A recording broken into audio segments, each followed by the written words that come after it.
Do you really know your rights? Well, beginning today, Wild Consumptions will be feeding you the most important medicine you may ever receive. Beginning with the Articles of the Constitution, let us feast on that which really matters. We hold these truths to be self-evident that all men are created equal, that they are endowed by their Creator with certain unalienable rights, that among these are life, liberty, and the pursuit of happiness. Today, I will be teaching you the introduction to the Constitution. But before I get started, make sure to like, share, and subscribe if you find this video helpful. This is the only way we can prevent the attacks from YouTube censorship. And of course, I want to give a shout out to our sponsor, Red Pill Living. If you believe in standing up against a rogue Congress and the deep state, Red Pill Living is going to be the thing for you. I believe you fight suffering by taking a stand against it. I believe Big Pharma rules mandated by Congress causes suffering and destroys the health of the people they claim to serve.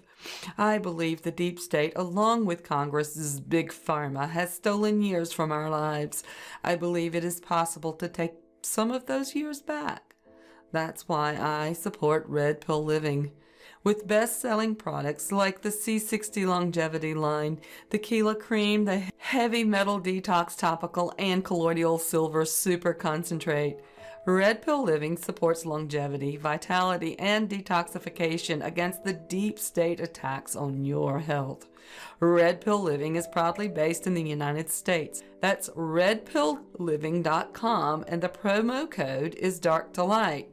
And to get to that link, you can go to my description box, and you will find that right down below in my description box, or you can also go to my blog at annaperdue.com.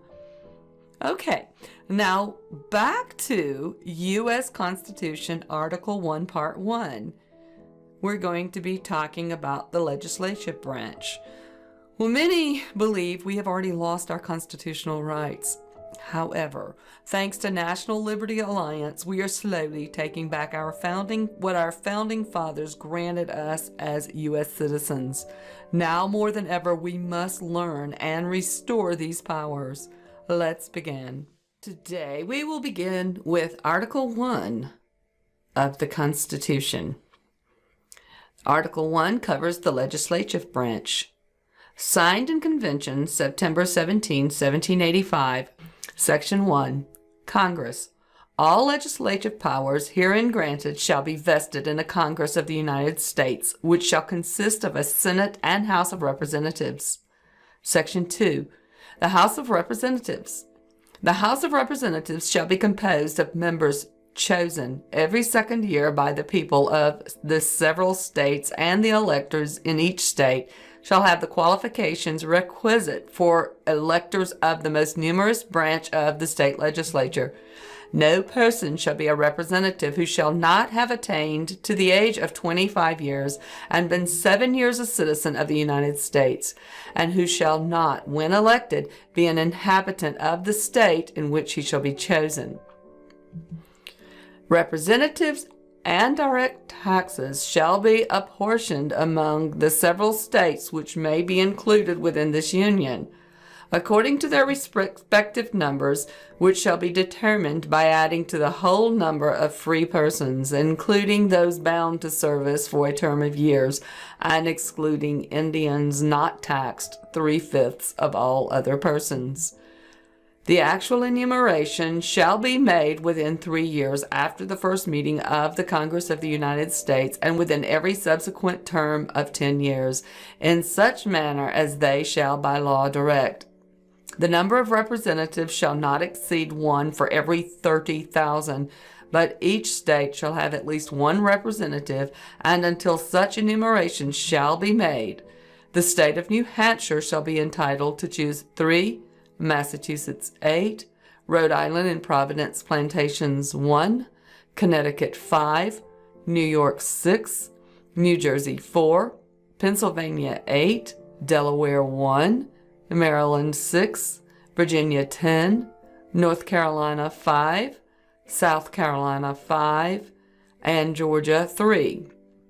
When vacancies happen in the representation from any state, the executive authority thereof shall issue writs of election to fill such vacancies.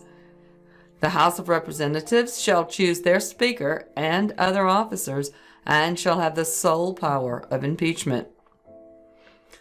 Section 3. The Senate. The Senate of the United States shall be composed of 2 senators from each state, chosen by the legislature thereof, for 6 years, and each senator shall have 1 vote. Immediately after they shall be assembled in consequence of the first election, they shall be divided as equally as may be into 3 classes. The seats of the senators of the first class shall be vacated at the expiration of the 2nd year, of the 2nd class at the expiration of the 4th year, and of the 3rd class at the expiration of the 6th year, so that 1/3 may be chosen every 2nd year, and if vacancies happen by resignation or otherwise during the recess of the legislature of any state, the executive thereof may make temporary appointments until the next meeting of the legislature, which shall then fill such vacancies. No person shall be a senator who shall not have attained to the age of 30 years and been 9 years a citizen of the United States, and who shall not, when elected, be an inhabitant of that state for which he shall be chosen. The Vice President of the United States shall be a President of the Senate, but shall have no vote unless they be equally divided. The Senate shall choose their other officers, and also a President pro tempore in the absence of the Vice President, and when he shall exercise the office of President of the United States. The Senate shall have the sole power to try all impeachments. When sitting for that purpose, they shall be on oath of affirmation. When the President of the United States is tried, the Chief Justice shall preside, and no person shall be convicted without the concurrence of 2/3 of the members present. Judgment in cases of impeachment shall not extend further than to removal from office and disqualification to hold and enjoy any office of honor, trust, or profit under the United States. But the party convicted shall nevertheless be liable and subject to indictment, trial, judgment, and punishment according to the law. Section 4. Elections. The times, places, and manner of holding elections for senators and representatives shall be prescribed in each state by the legislature thereof, but the Congress may at any time by law make or alter such regulations, except as to the places of choosing senators. The Congress shall assemble at least once in every year, and such meetings shall be on the first Monday in December, unless they shall by law appoint a different day. Section 5. Powers and duties of Congress. Each house shall be the judge of the elections, returns, and qualifications of its own members, and a majority of each shall constitute a quorum to do business, but a smaller number may adjourn from day to day, and may be authorized to compel the attendance of absent members in such manner and under such penalties as each house may provide. Each house may determine the rules of its proceedings, punish its members for disorderly behavior, and, with concurrence of 2/3, expel a member. Each house shall keep a journal of its proceedings, and from time to time publish the same, excepting such parties as may in their judgment require secrecy, and the yeas and nays of the members of either house on any question shall, at the desire of 1/5 of those present, be entered in the journal.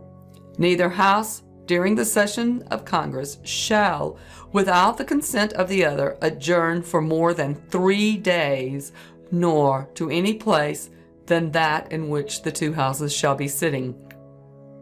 Section 6. Rights and disabilities of members.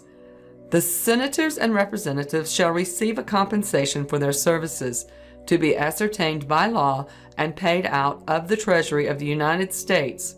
They shall in all cases, except treason, felony, and breach of the peace, be privileged from arrest during their attendance at the session of their respective houses. and in going to and returning from the same. And for any speech or debate in either house, they shall not be questioned in at any other place.